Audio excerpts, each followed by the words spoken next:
Hey, everybody. Really excited for a conversation today about pushing the boundary of wireless far beyond the usual Bluetooth and Wi Fi conversation for ultra low latency and ultra low power performance in industrial IoT and related applications today with Spark Microsystems. Frederic, how are you? Great, thanks for having me. Well, thanks for being here. I've been in the wireless space a long time, was involved in the first Bluetooth single chip radio 30 plus years ago, but we've come a long way since then. So I'm really excited for an update on the bleeding edge here. Before that, maybe introduce yourself. And for those hearing about Spark for the first time, how do you describe the company and the mission? Sure. So I'm the co-founder and CTO of Spark Microsystems. My background is radio frequency integrated circuits. I started right about when people were starting to port Wi-Fi chipsets to CMOS, right? And that was a big inflection point. And the company we founded, almost a decade ago now, but not quite yet, is essentially a company that tries to revisit short-range connectivity to provide new performance metrics to the table when engineers want to design wireless connectivity for their peripherals for any type of short-range type application. So in which way, and I'll quickly enumerate it. Very low latency, sub-millisecond latency, very low power consumption. So, single digit, 2 nanojoule per bit for the data transport and receive. Very good throughput, up to 20 megabit per second payload, and also interference robustness so that we can coexist with Wi-Fi and Bluetooth and not be, degraded by their presence, because we need to coexist in this wireless world, as you know. Indeed. Yeah, and of course, Bluetooth and Wi-Fi, huge successes, and they continue to evolve with the special interest groups and standards bodies and amazing progress. Where do they work well today, and where do they start hitting, limitations? Well, look, Bluetooth and Wi-Fi, no question, great success stories, right? You mentioned it, 30 years and going. I don't see them going away anytime soon. They're doing great. And I've been evolving. Of course, the pace of evolution in these standards are a little bit more incremental nowadays than they were perhaps 25 years ago. And there's new classes of devices, I'd say, that are pushing the limits of what Bluetooth and Wi-Fi can achieve, right? They're both addressing, I'd say, separate markets, right? Wi-Fi is more performance driven, Bluetooth is more power driven. And of course, they're coalescing as we see the protocols evolve in both sides. In our case, what we're trying to target is applications where most of the time a wire would have done the job and they just have a hard time cutting that wire. Why is that? Well, they want deterministic wireless transport. What does that mean? It means that packet come in at a very well-known time interval. The data flow is very constant. There's not a lot of undulation on the data rate. Of course, Wi-Fi, we know, can be quite difficult with that.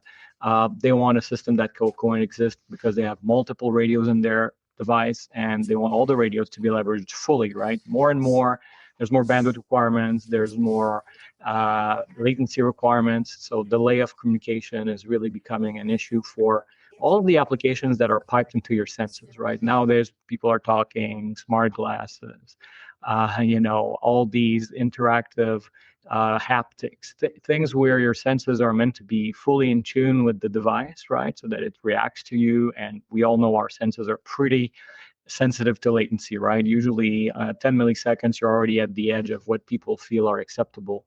So that's where I feel, and Spark feels, that Bluetooth and Wi-Fi might be a little bit more limited in what they can do. They weren't built for this initially. Of course, they're doing a great job trying to push the technologies further to try to address that. But that's where ultra-wideband technology, comes in, where it's honed in for this from day one. At least our technology was built for that purpose. So obviously, when you build something from scratch to do a particular set of capabilities, which I listed earlier, you're always going to end up with something that is much more optimized for those kind of use cases, which are starting to appear in a lot of different markets. Indeed, super interesting time. And most people, like myself, we think of ultra-wideband as like location tracking or positioning technology, but how is your approach, your technology different? Well, if you remember Bluetooth, since you've been there from the very beginning, the good old Bluetooth headset was kind of its beginning, right? And Mm. everybody associated Bluetooth to that ear-worn device. I don't think nowadays you'll see a lot of people with that kind of device with Bluetooth, right? They're using Bluetooth for everything but. So ultra-wideband, was the first wireless radio to be incorporated within a smartphone in a long time, right? It's been cellular, Wi-Fi, Bluetooth for 20 years. Then we all know what happened a few years ago where the phone makers started to deploy this technology. And the first use case was positioning. Great use case. And we all know that success. So our technology really tries to take ultra-wideband and widen its applicability to just more than ranging, right? No wireless technology should be a one-trick pony. You're not going to have the lasting power in the market and the ecosystem just because of one capability. So what Spark brought to the table is how to use the ultra-wideband spectrum and create a radio that's tailored towards data communication, but at super low latencies, very high data rates comparatively to other low power radios, and as a as a at a power profile that's extremely low for that kind of capability, while enabling the use of other radios at the same time, while taking care of Wi-Fi, being able to communicate at the same time, while having high concurrency capability with different radios, right? So the ultra-wideband spectrum is a spectrum, but it can be used for more than just ranging. That's kind of where Spark is going with its technology to try to push that use case beyond just ranging. And I feel it's similar to history about with the first company that decided to go from the headpiece to God knows what was the first Bluetooth application beyond that hands-free headset, right? Yeah, no, it's been quite a journey. Yeah. And RF design is kind of a black art, a black magic, it seems. And lots of trade-offs always from a design standpoint, latency versus power consumption versus throughput versus cost and on and on. How do you think about those trade-offs with your technology, one against the other? Well, it's interesting that you mentioned that because, Bluetooth, Wi-Fi are narrowband radios. They're using a Mm. modulated carrier. Bluetooth is starting to go up with more complex modulation as it's trying to get closer to where Wi-Fi can go, and Wi-Fi is trying to come down to more power efficient modulations and modes, and they're kind of going to meet somewhere in the middle. And I'm not sure what happens when they meet. We'll see. For sure, it's going to be an interesting thing to watch. And I'd say Spark technology is very different. It's an impulse radio. So impulse radios don't use per se carriers that are, amplitude modulated and so forth. They use electromagnetic impulses, much like Marconi did, 100 Mm. years ago with gaps, Legend. spark gaps. Obviously, a spark gap. Now you're getting a hint as to why the company is called Spark Microsystems. Ah, got it. The spark gap radio was technically an impulse radio. Obviously, it wasn't very effective at long range, and channelization was a problem, and that's why not much after the big ships back in Titanic years, we moved on to good old FM, AM, and we all know where we are today. So, but because it's an impulse radio, though, it does have inherent capabilities when it comes to multipath robustness, very low latency because the impulse in our radio is on the order of 2 nanosecond long in duration. So when that elemental symbol, right, RF symbol is so different than an AM modulated or FM modulated or QAM modulated sine wave, there's a lot of stuff you can do, not just with regards to the robustness of the connectivity and as a channel, but also regards to the electronics that you built to create and receive that waveform. And that's where the company pushed hard to innovate, to really take the radio, strip it out, start from a blank page, say, if we had to build, the best impulse radio to do what I just mentioned earlier, how would it look like, right? From the software to drive it all the way to the transistor level. And that's where we ended up with the products we have today. Amazing. And you talk about actual wire-like responsiveness. That's intriguing. What does that look like for the user in a real-world application? I imagine a lot of mission-critical applications too, like medical devices, robotics, automotive, real-time responsiveness. You can't get that wrong. Yeah, I'll give you a very mundane application just to start with something everybody's using, a good old wireless mouse, right? A Oh yeah, wireless okay, mouse it's simple. is It's a handheld device. It's a pretty high performance sensor. It needs to be very accurate. You're not going to probably tolerate a lot of data packet losses, right? For obvious reasons. And the gamers are pushing those mice to have extremely low latency because it's one of those, esports, and every millisecond, every microsecond counts for those guys. So even though the application is quite mundane, right? It's a mouse. It turns out that the best class of technology to do a gaming mouse is a USB wire. That's the one you're going to get about, I think, 70 microseconds of latency overall end-to-end USB to USB, right? The issue is you have a wire dangling from your mouse, and these gamers, they really don't want anything to dangle from the mouse. So wireless technology came in quickly into wireless mice, but people realized quickly that the latencies were more in the order of, a millisecond, 5 milliseconds, millisecond scale. Whereas Spark today, we offer a wireless solution, a reference design to use our chipsets and gaming mice that gives you 150 microsecond latency, right? Wow. End to end, USB to USB, right? From the electronic signal that says I clicked a button all the way to the USB triggering on the USB port of the PC, 140 microseconds, which is we brand it wirelike because the next best thing is a real wire. And as I told you, it's about 70 microseconds. But of course, there's no wireless there. So that's a very mundane example. Other examples include one that I would say is a bit further in the future. It's brain-computer interfaces.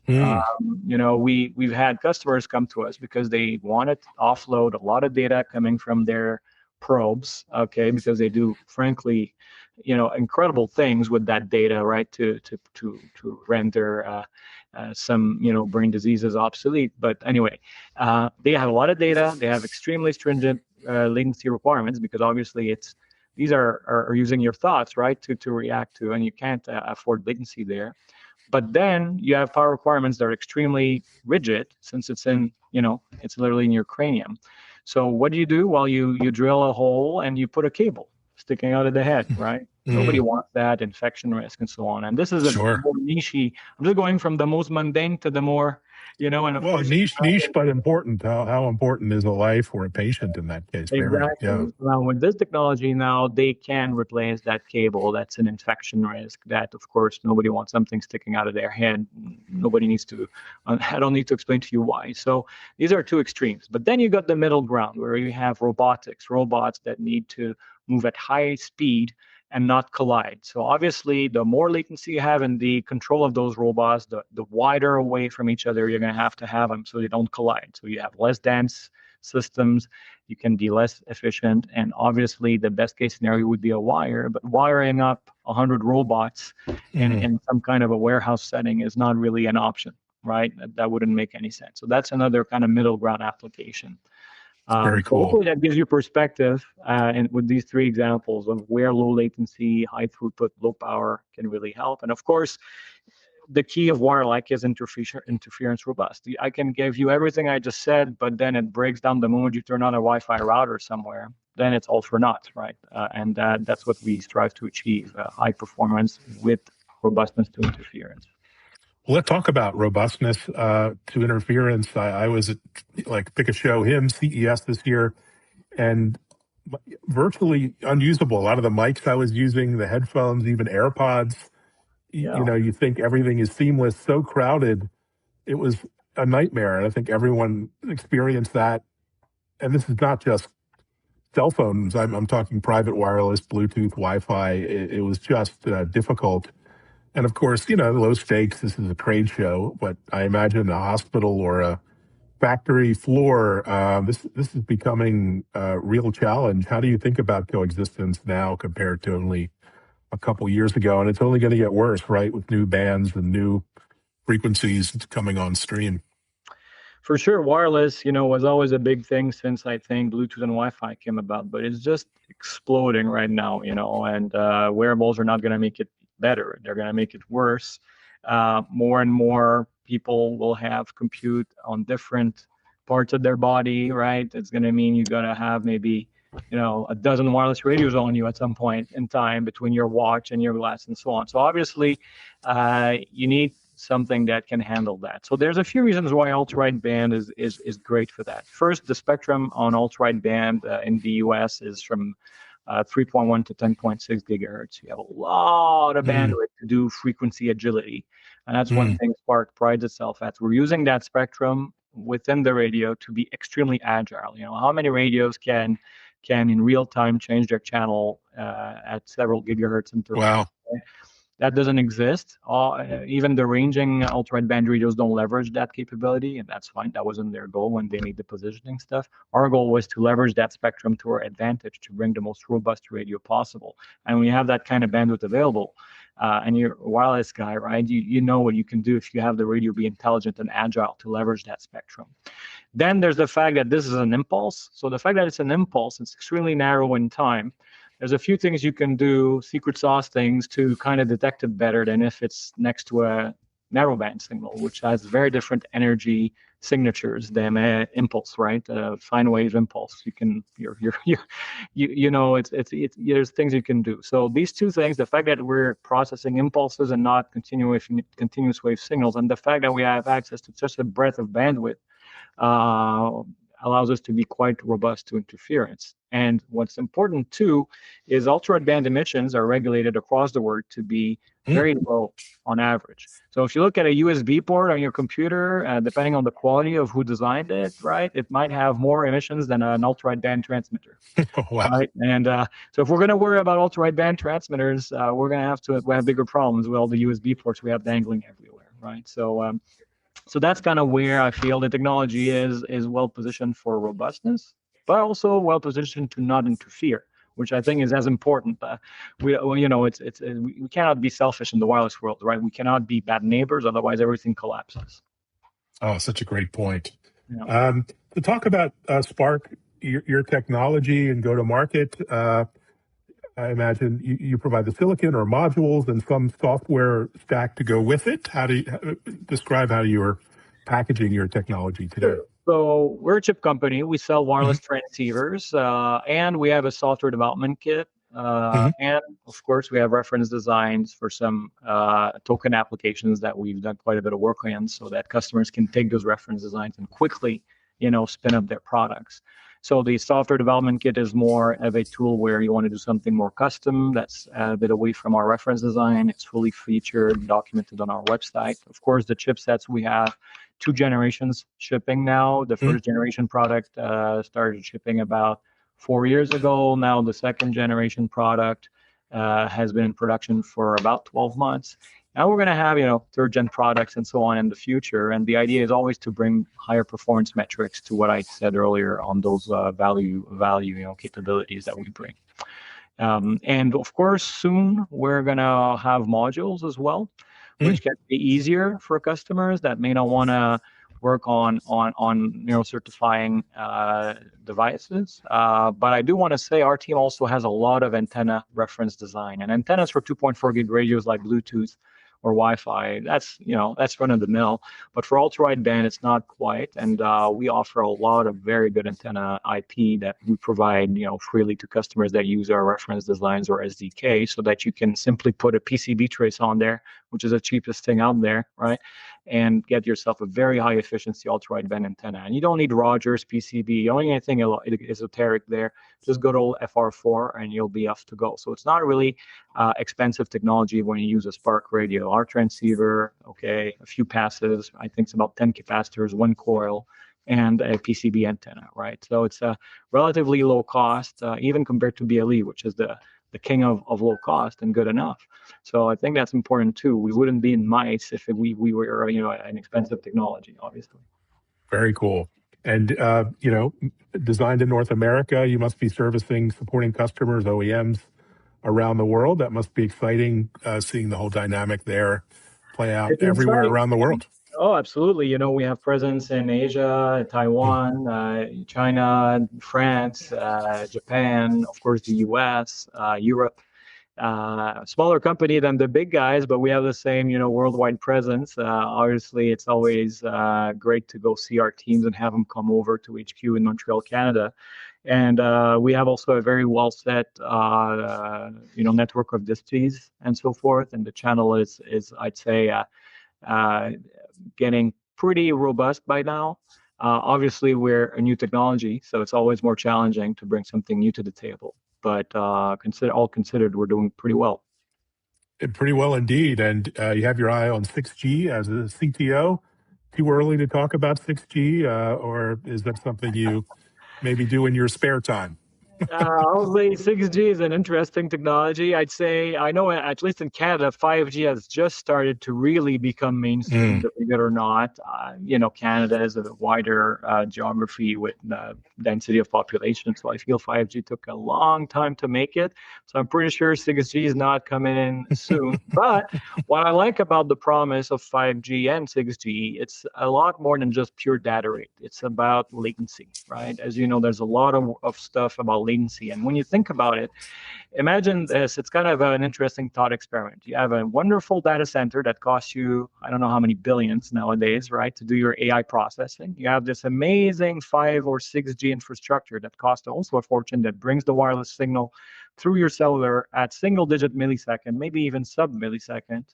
But then you've got, some Bluetooth headset that gives 150 millisecond latency for that last half a meter from your pocket to your ears, and you just blew up the whole latency budget just for an audio signal. I'm just giving you that thought experiment. Isn't that kind of strange that you spend billions on a cellular architecture, on a data center to be low latency processing, and you can't close that link at low latency? So of course, Spark brings that to the table, right? How do you close sub-millisecond latency at that last at last meter or last couple meters? Yes, that's a great thought experiment, the last meter. So congratulations on all the success, really interesting technology, and it's great to see the commercial value so apparent as well. Good luck, onwards and upwards. Thank you, Evan. Thank you, and thanks everyone for listening and watching. Also check out our TV show, in addition to the podcast TechImpact.tv on Bloomberg and Fox Business. Thanks everyone. Thanks, Frederick. Thank you very much for having me.